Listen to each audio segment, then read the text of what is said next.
لوگ یہ سوچ کر مزید افسردہ اور دکھی ہو جاتے ہیں کہ ایک تو انسانی جان چلی گئی، دوسرے مرنے والوں کے والدین کے خواب بھی مغربی پانیوں میں ڈوب گئے۔ اوپر سے یہ احساس کہ ملک میں غربت اور بے روزگاری کی وجہ سے پتہ نہیں کتنی ایسی مزید ٹرجڈز ہوں گی۔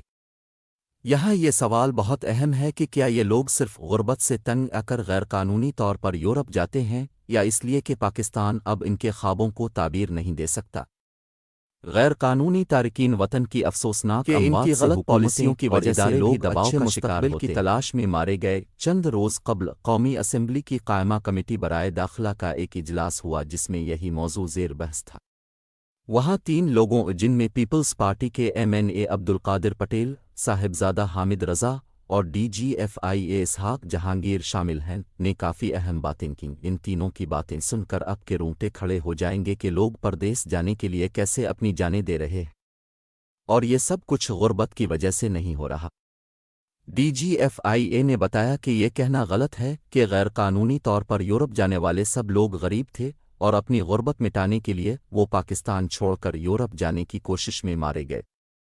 انہوں نے انکشاف کیا کہ FIA نے ان واقعات کے بعد جو تفتیش کی ہے، اس سے پتہ چلتا ہے اکثر لوگ جو غیر قانونی طریقوں سے یورپ جا رہے تھے ان کی 25 ایکڑ تک زمین ہے۔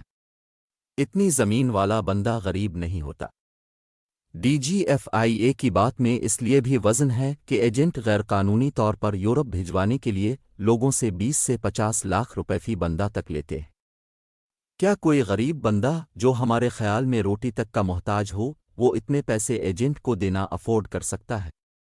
DGFIA نے ایک اور سوال اٹھایا کہ ایک بات ہم سب کے لیے حیران کن ہے کہ پورے ملک میں سے صرف 4 اضلاع ایسے ہیں جہاں کے لوگ سب سے زیادہ غیر قانونی طور پر باہر جانے کی کوشش کرتے ہیں۔ باقی ملک کے لوگ اس طرح باہر جانے کی کوشش کیوں نہیں کرتے؟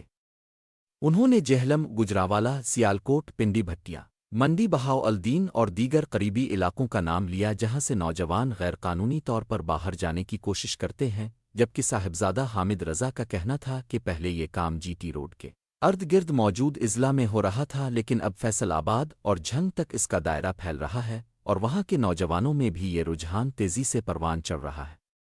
DGFIA کے انکشافات سے اندازہ ہوتا ہے کہ ہمارے معاشرے میں شریعت کا حسد کس خطرناک حد تک پھیل چکا ہے۔ ان کا کہنا تھا کہ ان علاقوں سے دراصل کافی عرصہ پہلے جو لوگ غیر قانونی طریقوں سے یورپ گئے، انہوں نے اب اپنے علاقوں میں بڑی بڑی کوٹھیاں بنا رکھی ہیں۔ وہ اپنے گھر والوں کو لاکھوں روپے بھیجتے ہیں۔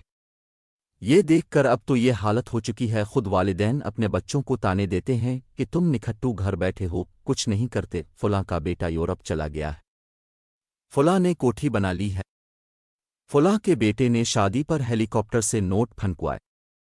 یوں والدین ہی شریعت کے چکر میں اپنے بچوں کو باہر جانے پر مجبور کرتے ہیں، اپنی زمین جائیداد بیچ کر خود ہی ایجنٹ کو پیسے دیتے ہیں، اور یوں قسمت کے سہارے وہ بچے یورپ کو چل پڑتے ہیں۔ DGFIA کا کہنا تھا کہ اگر یہ سارا مسئلہ غربت کا ہے تو پھر پاکستان کے دوسرے علاقوں سے لوگ اس طرح یورپ کا رخ کیوں نہیں کر رہے؟ DGFIA کا ماننا ہے کہ اس رجحان کا تعلق غربت سے نہیں بلکہ سوشل سٹیٹس اور شریعت سے ہے، جس کی وجہ سے نوجوان یہ خطرات مول لے رہے ہیں۔ پھر غیر قانونی طور پر یورپ جانے والے وہاں پہنچ کر سیاسی پناہ لے لیتے ہیں، جس وجہ سے ان تک رسائی بھی نہیں ہو پاتی۔ صاحبزادہ حامد رضا نے جو ہوشربا انکشافات کیے وہ سن کر بندہ دنگ رہ جائے۔ ان کا کہنا تھا کہ نوجوان نسل ٹک ٹاک پر جو کام کر رہی ہے، اس سے معاشرے میں اب وہی لوگ رول ماڈل بن رہے ہیں جنہوں نے گلے میں سونے کے زورت پہنے ہوئے ہیں۔ شادیوں پر نوٹوں کی بارش کرائی جاتی ہے، اور ایک ٹک ٹاکر کو تو پنجاب پولیس کی گاڑیاں اسکارٹ کرتی ہے۔ کئی پولیس والے اس کے ساتھ ہوتے ہیں، کسی نے اس کی اینک تو کسی نے ڈائری تو کسی نے اس کا فون اٹھایا ہوتا ہے۔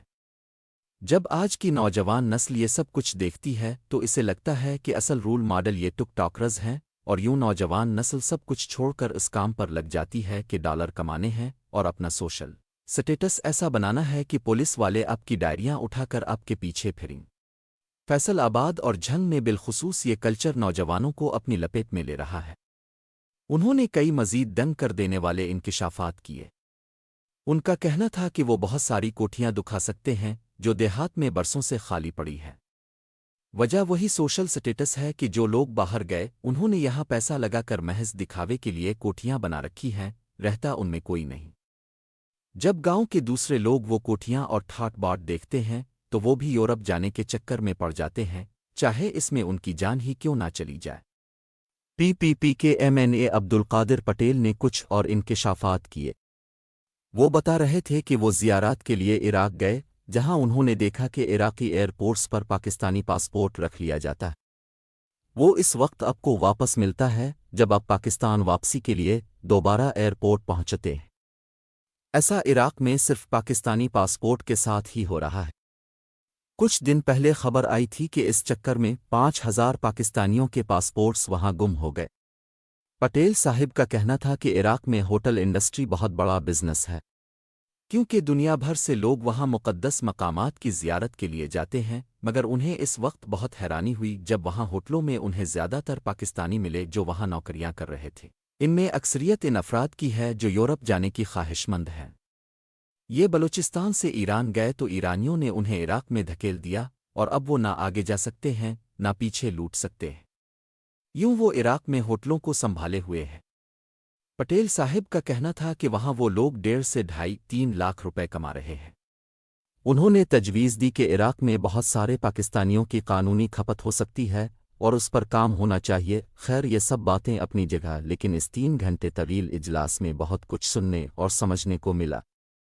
نتیجہ یہی نکلا کہ سینٹرل پنجاب کے 4-5 اضلاع کے نوجوان جو ڈنکی لگانے کے خطرات مول لے رہے ہیں، اس کے پیچھے غربت سے زیادہ شریکہ، پیسے کا روب و دبدبا اور سماجی سٹیٹس ہے۔